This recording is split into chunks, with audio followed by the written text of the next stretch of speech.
Et salut tout le monde, bienvenue pour le deuxième épisode du rachat de l'US Buxy, le club de notre ami Polak. Et on va se retrouver pour une nouvelle épopée de 10 ans. Parce qu'on avait couvert 10 ans lors de la première vidéo, où on était parti en régional 1, et on a terminé, saison dernière, 12e du national. Vous avez le graphique de notre progression. Donc pour vous rafraîchir un petit peu la mémoire, je vais vous rappeler qu'on avait été racheté par une entreprise, une multinationale, on va dire. J'ai un budget de entre 1 et 1,5 million d'euros en fait. D'accord. Et on va parler honnêtement, je serais même prêt à débloquer un budget pour qu'il y ait des gens en plus, quoi. L'entreprise, c'était Buxy Bourgogne Immobilier, et qui avait racheté le club, qui avait investi un petit peu. Et on s'est retrouvé donc à monter au fur et à mesure. Et je pense que déjà les plus observateurs verront que j'ai changé le logo. Je vais vous présenter tout ça. Parce que pour cet épisode 2, j'ai sollicité l'intelligence artificielle pour lui dire que j'aimerais que l'entreprise de Saône-et-Loire la plus riche ou la plus grande rachète le club de Buxy et me propose un investissement. Et je suis tombé sur l'entreprise qui s'appelait Industil, et qui est basée au Creusot. Alors vous inquiétez pas, je vais tout vous présenter, mais on va commencer par le plus simple. Regardez, nouveau sponsor, enfin en tout cas nouveau logo, pardon, nouveau maillot, Industil qui a racheté le club, et on va aller à l'essentiel. Industil a décidé de mettre 4 millions d'euros par an sur les 10 prochaines années pour faire évoluer le club de Buxy. On peut voir qu'on avait un nouveau stade, ça c'était dans l'épisode précédent, on avait construit un stade. Et donc cette entreprise, elle est ambitieuse. Je vais vous la présenter, hein. Vous allez voir que c'est pas loin de là où on est. Et elle a envie de faire monter le club, quoi. Donc 4 millions par an, nouveau stade, il y a des installations, vous avez vu que c'est le top. En tout cas le top, c'est quand même très bon au niveau formation. Donc voilà, le but de la vidéo, ça va être de voir si Buxy arrive à monter le plus haut possible, pourquoi pas une Ligue 1, on sait jamais. Que vous avez affiché des ambitions assez extraordinaires. Ligue 2 en 2 ans, Ligue 1 en 4 ans, Ligue des Champions en 7 ans. Vous confirmez cette volonté ? Donc écoutez, Industil, j'ai fait mes petites recherches. On est dans quelque chose de gros, hein. Franchement, c'est de l'industrie lourde. C'est dans l'acier. En fait, de ce que j'ai compris, c'est une filiale de ArcelorMittal. Donc, je ne savais pas du tout qu'il y avait ça du côté de la Saône-et-Loire, du Creusot. En tout cas, vous pouvez voir que concrètement, on est sur quelque chose de lourd là quand même, hein. Je pense que ça doit employer pas mal de monde, parce que quand je vois les installs un peu, je pense que ça emploie du monde, hein, entre eux plus les sous-traitants. Donc concrètement, c'est RP, hein. Mettre 4 millions d'euros pour des entreprises comme ça, c'est pas grand chose. Enfin, pas grand chose. Surtout si ArcelorMittal derrière. Voilà. J'ai regardé aussi une chose. On est sur seulement 33 km entre le Creusot, où il y a Industil, donc l'entreprise, et Buxy. 33 bornes, hein, donc je comprends qu'ils puissent avoir envie de monter un club pas très loin de chez eux. Au petit passage, je pensais pas, mais quand je vois un petit peu ici, vous avez Montceau-les-Mines, on avait fait une vidéo dessus. Tu nous confirmeras, un Polak, mais je pense que c'est plus industriel que ce que je pensais. Je pense que Polak, ta famille, elle est venue parce qu'elle bossait, il y avait du boulot, quoi. À mon avis, Montceau-les-Mines, ça devait extraire des trucs genre du fer ou du charbon, je sais pas. Et puis finalement, ça devait être livré au Creusot et ça devait être transformé là-bas. Donc à mon avis, la zone, pas de partout évidemment, hein, mais la zone doit être anciennement, ou je sais pas, toujours, en tout cas industrialisée. Et je pense qu'il y avait du boulot à l'époque. Et en vrai, regardez, c'est impressionnant. Donc là, en fait, c'est la ville du Creusot. Et regardez, Industil, c'est incroyable. En fait, c'est au centre de la ville. Et y a que ça, en fait. On voit que ça. Donc je pense que c'est vraiment le poumon de la ville. Tout doit tourner autour de ça. Et regardez, je suis même allé check. Le truc, c'est 4 millions pour ce genre de truc, c'est rien, quoi. Quand vous voyez la taille du complexe, vous pouvez même voir une chose. Regardez, il y a des... Je sais pas si c'est... Ouais, ça a des anciens rails. Parce que ça doit être tout ce qui venait le minerai, quoi. Et il y avait carrément les trains qui venaient déposer tout ici. En tout cas, voilà notre sponsor, hein. 4 millions par an. Industil. Écoutez, je crois qu'on a fait un petit peu le tour. On va voir ce que ça va donner. Pour l'instant, notre meilleur joueur, c'est Noah Dumont. Il a 109 de niveau. C'est un joueur qui vient de Lorient. Ah, c'est un très bon joueur pour du national. Donc voilà, j'espère que ça va être notre arme et qui va nous permettre de monter assez vite en Ligue 2 et si possible de remporter le national. Voilà, et puis pour faire le tour complet avec vous, on a encore 2 joueurs dans le 11 de départ, Ismaël Souma et Mohamed Hadou, qui sont formés au club. Donc on a sur 11 titulaires, on a quand même 2 joueurs formés au club de 23 et 24 ans. Et c'est la fierté locale, quoi. Deux petits mecs du coin là qui jouent et qui sont titulaires en national, c'est cool. C'est quoi? Un pur produit du terre, c'est de suite. Manger une torgnole. Écoutez, moi j'aime bien présenter le classement en premier pour savoir de quoi on parle. Et en fait, on fait 4ème. Donc super saison. On n'est pas passé loin de la montée. Le Mans champion et Créteil promu. On a fait égalité avec Tours. Je pense que Tours a joué des barrages et a perdu, donc Tours n'est pas promu. En tout cas, déjà, c'est encourageant. Et ça permet de voir aussi que en tout cas, le recrutement était bon. Il y a eu beaucoup de recrues. Je vais vous présenter tout ça. Et on a eu une très très belle recrue au-dessus des 100. Clancy Bitin, je sais pas comment on dit. 104 de niveau, vous pouvez le voir là. Donc franchement, un beau recrutement. Et en plus, oui, la petite chose, regardez, on l'a pris de chez nos voisins Dijon. Dijon, c'est le club, je vous rappelle, on est affilié à Dijon. Et du coup, on leur a piqué un joueur. Donc voilà, regardez Dijon. Dijon qui est pas très loin de Buxy, au passage. Donc on a changé d'entraîneur, on est sur David Lefrappé. Ouais, il a une tête, lui. Il porte bien son nom. Et ils nous mettent joueur clé Noah Dumont. Sauf qu'en termes de niveau, le meilleur joueur maintenant, ça s'appelle Jérémy Chollet, c'est notre gardien. 112 de niveau. On a quand même une belle évolution déjà du joueur, mais même du club. 112, ça commence à être pas mal. C'est logique qu'on vise le haut de tableau national. Si on arrive à aligner un peu plus de joueurs à 100 ou plus, je pense que ça va le faire. Les gars, vous pouvez clairement dire que je suis un sgeg. Trop nul. T'es archi nul. Tu es viré de chez viré. J'ai oublié de sauvegarder l'année 2036, mais regardez, US Buxy qui remporte le national en 2035-2036.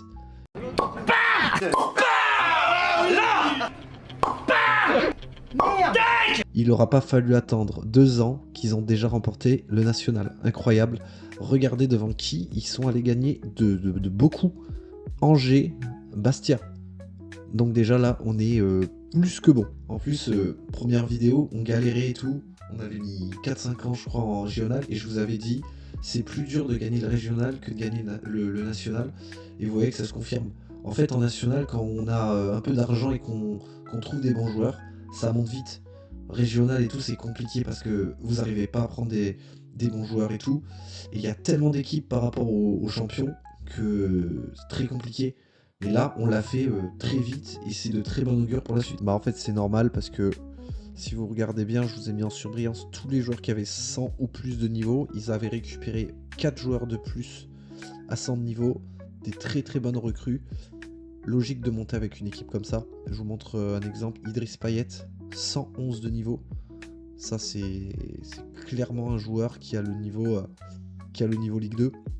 On peut voir aussi Lacombe, Thomas Lacombe, 104 de niveau. Vous voyez, c'est quand même des vraies belles recrues. Là, ils ont recruté intelligent.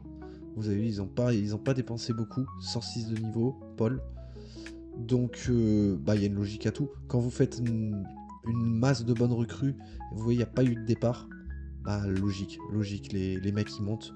En tout cas, bravo à eux. On est en Ligue 2. Maintenant, le plus dur, ça va être de se maintenir. 2037. Donc, maintenant, on est vraiment en Ligue 2. Alors, je vous ai mis en surbrillance tous les joueurs qui sont arrivés et qui ont plus de 100. On a fait 900 000 euros d'arrivée, 165 000 euros de départ. Vous voyez qu'il y a quand même beaucoup plus d'arrivées que de départ. C'est déjà un signe positif. Parce qu'en Ligue 2, il faudra du monde. Je vais vous présenter la meilleure des recrues. C'est un prêt. Mais par contre, c'est un prêt, le mec est bon. Ismaël Hermans, 116 de niveau. Donc 116 pour la meilleure recrue. Franchement, il y a du monde qui est arrivé. Vous voyez que ça commence à même être un peu un recrutement international. Là. Je prends par exemple Carmelo Salazar, c'est un Bolivien. Il vient d'un club qui s'appelle Strongest. C'est un très très bon club de Bolivie.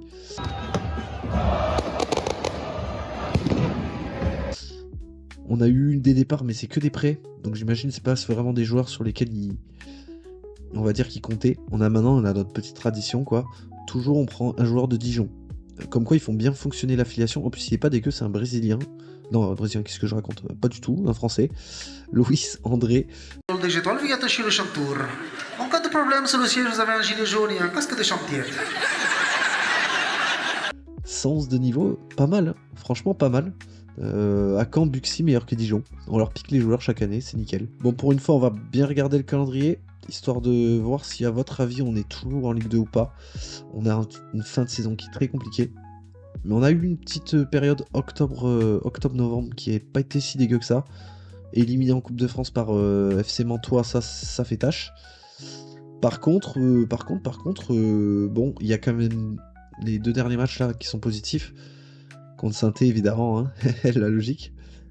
Pour moi, c'est ric-rac, mais on a nos chances. Ouais, les gars, ric-rac, clairement, on peut voir que 40 points. Je sais même pas pourquoi, là, on n'apparaît pas. C'est bizarre, un petit bug. 34 matchs, 40 points. Bon, bah écoutez, on a fait le taf. Il y avait vraiment plus nul que nous, parce que franchement, c'est pas... Ouais, si, 11 victoires, en vrai, 11 victoires, ça passe quand même pour le maintien. On s'est sauvé, l'essentiel est fait. Bon, 2038, c'est de la transition. C'est une année de transition, on est 14e. Donc, bon, pas grand chose à dire sur ça. Heureusement, on est loin de la relégation, mais il n'y a rien de spécial. Par contre, regardez, c'est la famille Apolak qui envahit le club, là. Marek Papzun, polonais, nouvel entraîneur du club. Je vais quand même vous montrer un petit truc. Il y a eu la meilleure recrue, c'est Rosario Apin, ou Apin, moi je dirais Apin, qui est en fait un Martiniquais et qui arrive au club, mais recrue 115. Et je vous laisse voir une chose, comme souvent, en fait on s'était déjà fait prêter il y a 2-3 ans, et c'est le retour au club cette fois, librement, après une saison en Ligue 1. Ouais, le gars il est vraiment né à Martinique, quoi, Cholcher, c'est la banlieue de Fort-de-France de mémoire. Il aurait pu jouer au Gros Morne au final. 2039, on voit qu'on investit un poil plus dans les transferts. 1,1 million, mais ça reste faible parce qu'on a quand même vendu pour 1,8. On a vendu le petit Jonathan 2 millions d'euros avec les clauses. Et c'est un peu un running gag, mais finalement c'est encore une fois la meilleure recrue et la plus chère. Elle vient de Dijon, Arnaud Berger. Donc il n'a pas été formé à Dijon, mais on l'a pris de Dijon. Il est formé à Châteauroux, il vient d'où lui? Il vient de... Eh ben ils viennent de Toulouse. Ah, par contre les gars c'est inquiétant, hein. 16ème. Là il y a une stagnation, vont-ils réussir à monter, hein? La question se pose. Là 33 points, on n'est pas passé loin de la correctionnelle. Encore heureux qu'on en ait trouvé 2 encore moins bons que nous. 8 victoires dans l'année. Si on veut faire quelque chose, faut se grouiller. Parce que là c'est... Est-ce qu'ils ont atteint le plafond? Je sais pas, mais on stagne. Bon, regardez, 2040, Jérémy Chollet, notre meilleur joueur qui part pour 2,3 millions d'euros. Il est parti à Auxerre, chez les voisins. On perd notre meilleur joueur, par contre, franchement, les gars, là, gros mercato, ça fait plaisir. Mustafa Mustafic, 128. Il vient de Sturm Graz, en Autriche. Et encore mieux, Aziz Chaoui, qui vient 135 de niveau.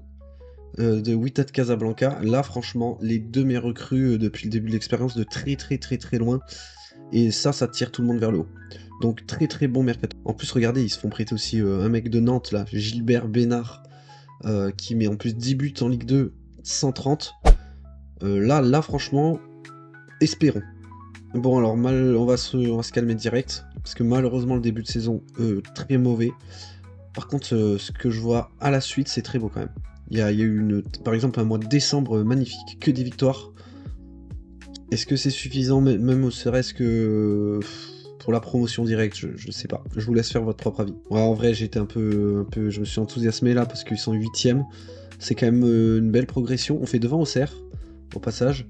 Il y a Dijon devant nous, on n'arrive pas à les battre. Et les gars, je me permets de vous remontrer un petit truc. J'en avais parlé à la fin de l'épisode 1, on a le petit Ismaël Souma. Je sais pas si vous vous souvenez de lui, il a été formé chez nous. Et regardez depuis, en fait, il était parti à Auxerre, il est revenu librement, et regardez depuis, il enchaîne des super saisons quand même, hein. Quand on regarde bien, il est toujours à plus de 7. 7-11, 7-2, 7-3, 7-3, là il baisse un petit peu, mais finalement c'est Ah, c'est un des mecs clés de l'équipe, quoi. Un des mecs clés de l'expérience. Le petit Ismaël.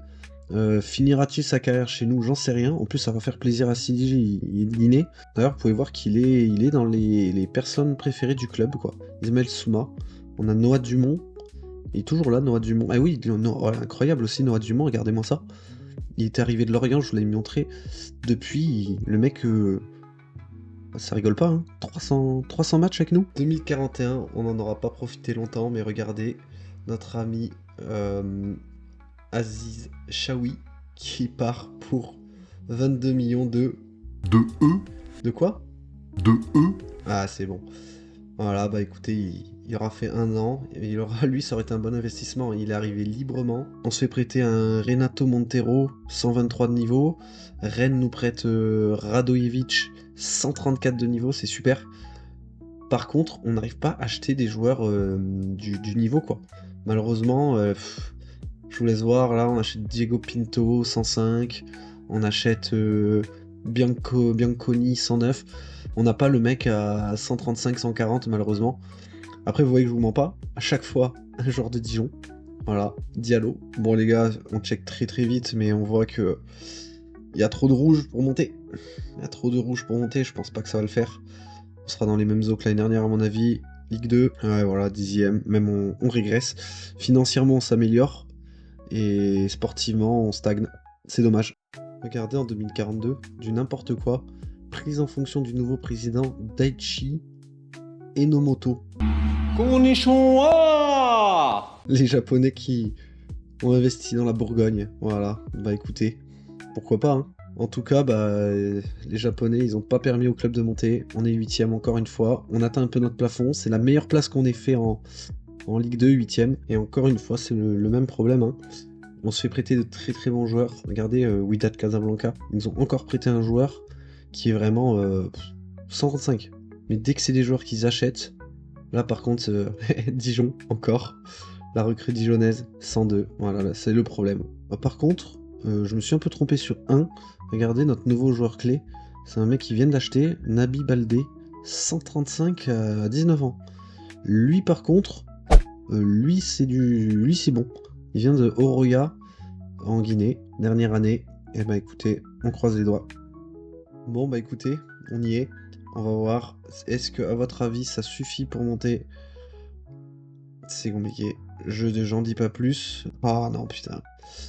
Et voilà, toujours la même place, 8ème. On n'aura pas fait mieux. Bah regardez, pour 3 points de plus, on était possiblement barragiste. En vrai, c'était jouable. Mais bon. Donc 8ème, ce sera la meilleure performance de Buxy sur les 20 ans. Bon bah voilà, écoutez, c'était le plafond de verre. 8ème en Ligue 2. Bah, les gars, regardez, le petit Ismaël, il est passé grand nom du club. Donc finalement, à la fin de cette expérience, vous pouvez voir que on a 2 joueurs qu'on a pu suivre. Abouba, on l'a bien suivi à l'épisode 1, et Ismaël...